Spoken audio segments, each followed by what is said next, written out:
حتیٰ کہ جب موت کا وقت آتا ہے تو شیطان اس بندے کے ماں باپ کی شکل میں آتا ہے اور اس بندے کو آ کے کہتا ہے کہ دیکھو ہم تمہارے ماں باپ ہیں، ہم مر گئے تھے، اور آگے جا کے ہمیں پتہ چلا کہ عیسائیت یا یہودیت اچھا ٹھیک مذہب ہے، لہذا تم بھی قبول کر لو۔ تو ماں باپ کی شکل میں وہ ماں باپ نہیں ہوتے، وہ ماں باپ کی شکل میں شیطان آتا ہے اور بندے کو تلقین کرتا ہے کہ تم عیسائیت اور یہودیت کو قبول کر لو، اور وہ بندہ اگر ظاہر پہ عمل کرنے والا ہے، سنی سنائی باتوں پہ قبول کرنے والا ہے، تو وہ اس کو قبول کر لیتا ہے اور ایمان سے محروم ہو کے دنیا سے چلا جاتا ہے۔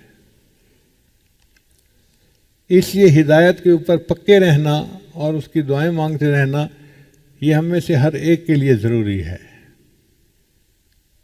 ہمیں اللہ نے صحت عطا فرمائی، تعلیم عطا فرمائی، عزت عطا فرمائی، اولاد عطا فرمائی، کاروبار عطا فرمایا، جو عطا فرمایا وہ سب چھوٹی نعمتیں ہیں۔ سب سے بڑی نعمت جو ہمارے پاس ہے وہ کون سی ہے؟ ہدایت ہے، کہ ہم ایمان کے اوپر ہیں۔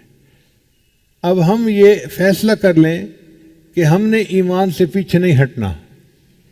ہمیں کوئی آگ میں دھکا دینا چاہتا ہے تو دے دے، اگر ہمیں پھانسی پہ لٹکانا چاہے تو لٹکا دے، لیکن ہم نے ایمان کو نہیں چھوڑنا۔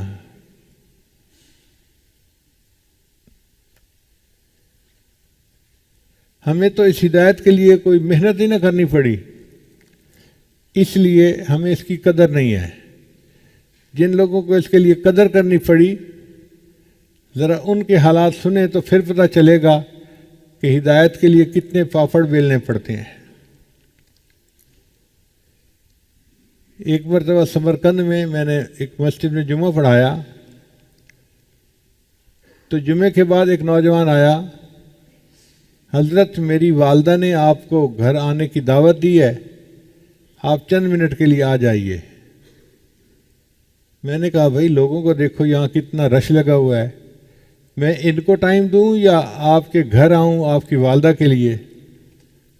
تو مفتی اعظم سمرقند وہاں کے خطیب تھے، وہ مجھے کہنے لگے حضرت ان کو ضرور ٹائم دیں، ان کو نہ کریں، اور تفصیل میں آپ کو بعد میں بتاتا ہوں۔ ہم نے وعدہ کر لیا کہ ہم آپ کے گھر آئیں گے۔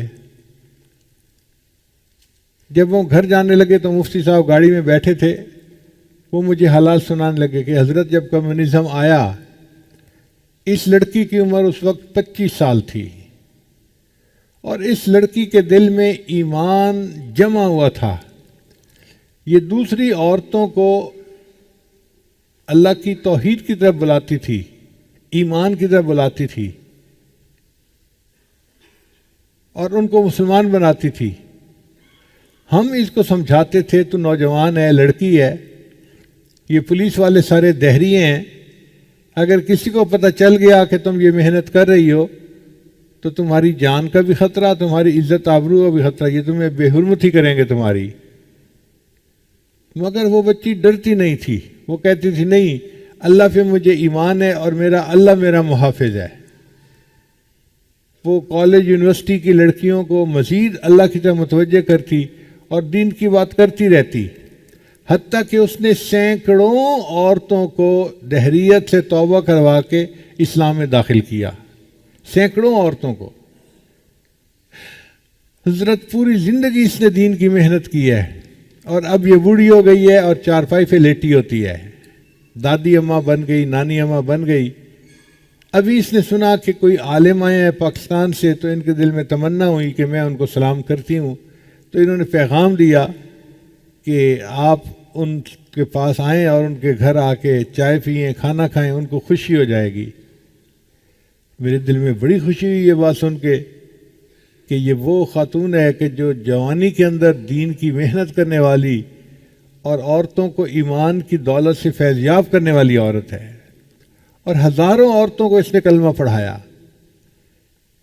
تو جب ہم وہاں گئے تو وہ خاتون چارپائی کے اوپر لیٹی ہوئی تھی اور اس کے اوپر ایک پتلا سا کپڑا انہوں نے ڈالا ہوا تھا۔ تو مفتی صاحب نے بھی سلام کیا، میں نے بھی ان کو سلام کیا۔ جب سلام کیا تو انہوں نے خوش آمدید کہا، اپنی زبان میں جیسے کہتے ہیں۔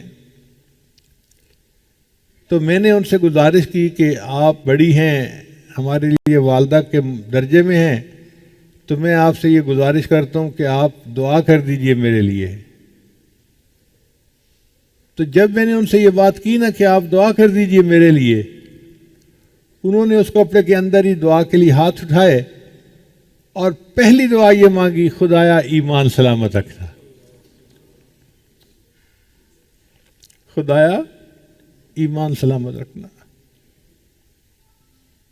آنکھوں سے آنسو نکل آئے، یا اللہ جنہوں نے اتنی محنت اور مشقت سے ایمان کو حاصل کیا، ان کے دل میں ایمان کی قدر ہے نا، کہ پہلی دعا یہ مانگتی ہے، خدایا ایمان سلامت رکھنا۔